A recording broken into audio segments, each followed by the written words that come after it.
It too. City had other chances as well. Cherki with a shot tipped round the post by Vicario. Haaland with a chip over the top of Vicario that went over his crossbar.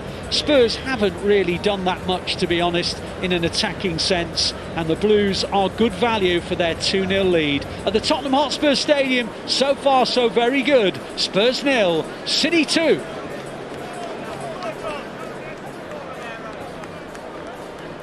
Well, let's go back to the studio and we can hear the thoughts of Toni, of Shaun and Cal. Welcome back to Matchday Live. Cal Spellman here with Shaun and Toni. It's half-time at the Tottenham Hotspur Stadium and it is a result that we're all very happy to see. It's Manchester City 2, Tottenham 0. Shaun, great first half of football from the Blues. More than a great. I think if you put it in terms of the magnitude of the game and a must-win, they've set out on the front foot, setting all the traps that possibly I thought Spurs were going to do to them, and they benefit from it a lot and causing them a lot of problems. But in respects of for a neutral, it's quite an entertaining game from both ends. It feels a little bit old school where it's like you go, I'll have a go, yeah, and so on. But at times you will see Rodri put his foot on it and just kill the game dead and take control back of the game. So far, so good.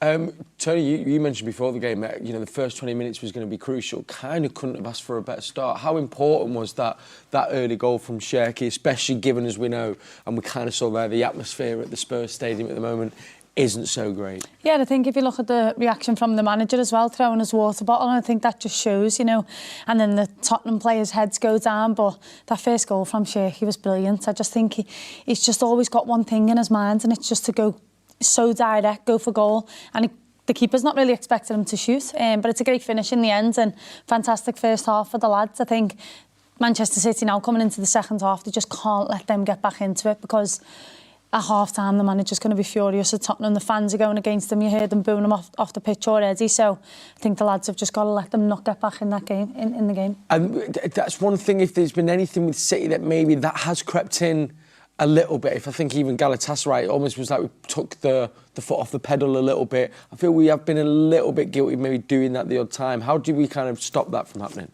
I don't think that's happened yet. I still think whether Spurs' record ain't that great at home, they still got players in that team that can hurt you. Yeah. So there will be moments in that game where Spurs do have the upper hand.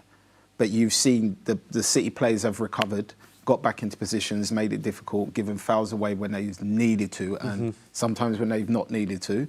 But it's all part and parcel of the game, and then they get the ball back, and then Spurs back up again. But in terms of that half, apart from more control of the game, I think Pep may want, me and Toni were talking about it off air, I don't think you can ask for a little bit much more, apart from if you say Haaland's chance, I feel like he should score it, and I think he thinks and knows he should have scored it as well. And there'll be a few other moments where they could have created a bit more chances. But, I mean, we've gone to a place where we've only won once and we're 2-0 up at half-time. So you've got to take the positives out of it now. We do know Pep likes to control them. And could you just elaborate a bit more on that, Toni? Do you think that's just more kind of the possession-based passing a little bit just to get control of the game? Or? Yeah, I think for the neutral, like Shaun said, it's entertaining to watch, but Pep Guardiola won't be having none of that. He wants his team to control the game, you know, make it difficult for Tottenham, run them, switch and play. But yeah, he'll definitely be demanding more of that second half from the team. Semenyo was the second goal scorer. I mean, what a start to his City career as well. It was another great finish. It feels when he's in front of goal, Shaun, that he very rarely misses. Because he's got 2 feet. I think the way the keeper comes out is in the middle of the goal. He could use either foot. So as a goalkeeper, what do? He spread himself big, but he could have gone with his right, but he chose to go with his left. And I think if you watch his finishes, they're always so clinical. It's almost like he just passes the ball into the net all the time. But the trap that City set were brilliant, waiting for them to play the long ball. Rodri's positioning, if that ball dropped short, was perfect. And his first pass after that was to go forward straight away, because he knew effectively that centre-back was the one that tried to clear the ball. Yes. And then when that space is available, Bernardo's in it, takes a good first touch, sees the defender coming towards him and just slide passes the ball to Semenyo. And then after that, it's kind of, where do you want to put the ball? That's what Semenyo did, put it in the back of the net. I actually think the goalkeeper done well to come down and close the angle, but his finishing, his composure in that position just to put it in that top corner is brilliant. Yeah, it was second to none. There was a player you mentioned there, and I feel like I'm talking about him on every show now till the end of the season, but Bernardo Silva got the assist, but was also key. I think he's the one that kind of hurries down the centre midfielder to win the ball back to then, put us on the attack from which we scored the first goal. How good and how effective is he on the pitch, and how has he been today, Toni? Yeah, his impact on this team is so important. I think everyone knows Manchester City for the style of the play, but, that dirty work, the track and back, it sometimes goes unnoticed, and he definitely does that for the first goal, tracks back, wins the ball back and sets the team on the way. And I think sometimes when you play with players like that, more so your teammates appreciate you more than maybe, the fans, or because they're all looking at the goal scorers, Haaland, Cherki, the roles that they're doing. But yeah, Bernardo Silva's played a vital part in that first half. He really has. Bernardo Silva, I love you, mate. Let's take a pause here. FG and Michael Brown are at the Tottenham Hotspur Stadium, so let's get their thoughts on that first half of football. Yeah, thank you very much. Half-time from the Tottenham Hotspur Stadium. You can tell by this man's smile on his face, a very good half of football for Manchester City. I don't know if it's a smile or I'm out of breath from commentary position. It's a long way here for floor 5, but it was a joy to watch that. Really good performance from Manchester City.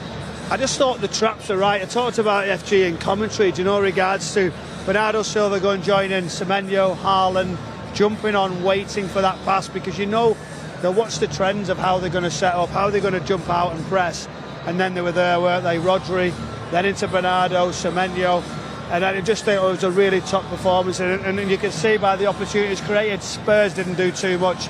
They are dangerous right at the end of the first half, but I think the manager will be delighted with that. Yeah, absolutely. We'll take it back to the first goal then, shall we? It could have been a foul. The referee played a good advantage, and then Cherki took it into his own hands. He sort of did his step-overs, his customary step-overs, we're going to call them now. He took a look up. There wasn't much on, and he's taken it on his right foot. And to beat Vicario from there, it was some strike. Yeah, I mean, Basuma actually takes out Erling Haaland, and then you're sort of going, right, if there's 4 players, where can he go? And he's done that step over, and then he's at the low centre of gravity, just pops that shot, but he hits it with sort of no backlift, really strong. There's a little deflection on it actually, right across the goalkeeper, but there he was. And then he had another chance after that, Rayan Cherki, on the byline, and he sort of chopped it. Romero was sat down, which was good to see, because not many do that to him.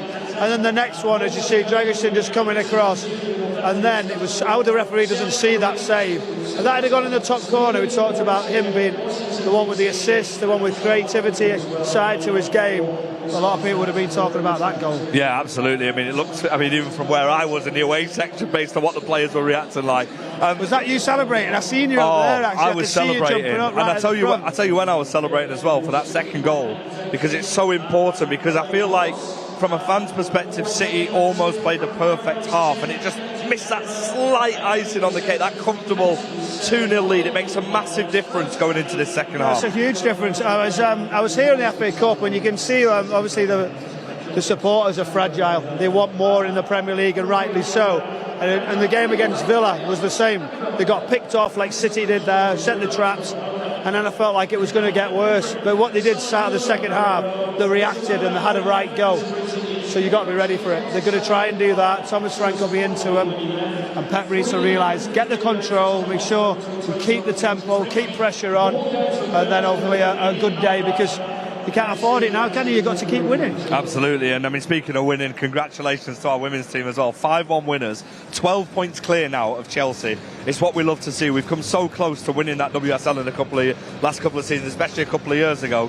Fell just slightly at the hurdle, but a 12-point gap is what we love to see, especially over a team like Chelsea, who are not familiar of being there. Yeah, it's amazing, isn't it? I mean, finally, we've waited a long time, haven't we, for this to happen. Don't get too carried away. Big scoreline today.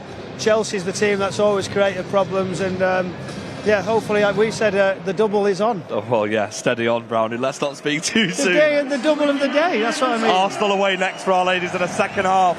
Next for us at the Tottenham Hotspur Stadium. Back to the studio. Hope you guys are enjoying it. We are indeed, FG. Thank you so much. We'll be hearing from them at full time as well. And as you mentioned there, the boys are doing the business, but the women well and truly did the business today and are doing the business so far in the WSL season. Their 5-1 win against Chelsea moves them 12 points clear, as FG said. And we can now get some reaction from our manager and goal scorers, Bunny Shaw and hat-trick hero, Carolyn. Yeah, it's like when just watching the team. There is of course a little bit of a expectation of us, of the players and everything we've done so far, but also coming out and deliver this kind of game. There is so much confidence in the team. They trust what we are doing. They are doing things with so determination, and yeah, it's a fantastic game. We knew it. This team is very special, and I think what we are doing inside is showing outside. It is expressing ourselves. So I'm really happy, really proud of the team, and also like we are doing history. So I just want to keep doing that, and then we have a goal. Sure. Buddy, Shaun, come with me. Here. She's gonna Come on, buddy, come in. Come in. Listen, your manager, Bunny, he asked you to stand up and deliver today, didn't he? Against the defending champions. What a message you have sent out today. Yeah, 100%. We know based on the standing what we had to come out here and do. And yeah, a lot of people doubted it, but our group, we always believe in ourselves, and we know the quality that we have within the squad. So yeah, we knew that the last time we played them, we weren't clinical enough. So we made sure tonight we were. So proud and impressed at the same time, because like I say, playing here is fantastic, but it also means something. People are expecting something, but being able to deliver then is not easy, but they definitely do that, and yeah, very impressed and proud. Talk us through them, Caroline. I mean, we think the second was the pick of the bunch.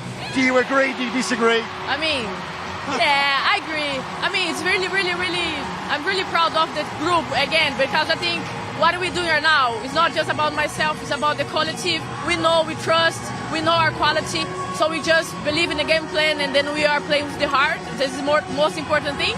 So we're gonna just enjoy tonight. Fantastic stuff. We're all smiles here in the studio. I mean, I know we keep on saying it. What a huge result and performance from the girls, and two of the goal scorers there as well. It's massive, that, isn't it, Toni? Even just listening to them, you can tell the confidence that they've got from it and how happy they are with it, and saying that people doubted them. And so there was something within the team that they were like, we're going to make a big impression today. But yeah, delighted for them, they deserve it. 12 points in the WSL is a massive gap. It's unheard of in years gone by. So I believe they'll hold on to it, but football's crazy world, isn't it? So we'll see next week. If they can get a good result against Arsenal, then I definitely think it's ours. It's there. That's very nice too. As we know, we've waited long enough. Just off what the scoreline there, Shaun. Chelsea had only conceded 8 goals all season.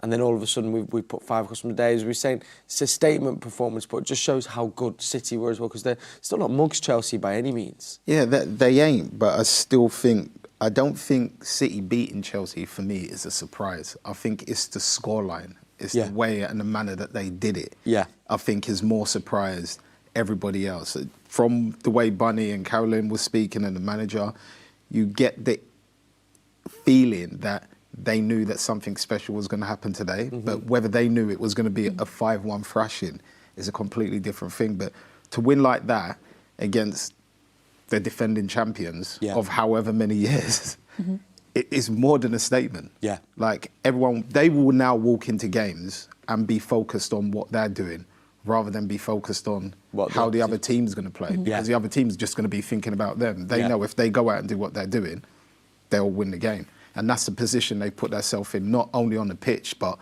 mentally in their head as well. So exciting. Right, we'll be following, of course, the women all the way to the end of the season, and fingers crossed it'll be 2 hands on that WSL trophy. They have gone 12 points ahead of Chelsea, and United did win, so they're 11 points ahead of United. Right, they're heading back out. Shaun, much of the same from the first half into the second? Yeah, I'm going to sit here as a neutral because I was very entertained. Yes. But just don't scare me too much. Just keep... I want to see it end to end, but I want to see more chances. I like Semenyo taking people on, Cherki trying what he's trying to do. Yeah. Haaland running in behind. We've seen Rodri try and play him in. I want to see all those components because I think they help us, because they're sitting there waiting for us to play all these short, intricate passes. And we're doing other things to affect them, which is killing their game plan. Yes, it did. Right, well, let's go back to our commentary team. Thank you, Shaun. Thank you, Toni. It's Manchester City 2, Tottenham 0. Another 45 minutes still to play, and we'll be back at full time. Thanks, Kel. Substitution at the start of the second half. Papsar is on. And another engine in that midfield, and I just saw the number was Romero's. So that's a massive blow for Spurs, you have to say. Romero was the number that went up. So Romero, the captain and the leader, the centre-half, has gone off, and Pap Zara's come on. So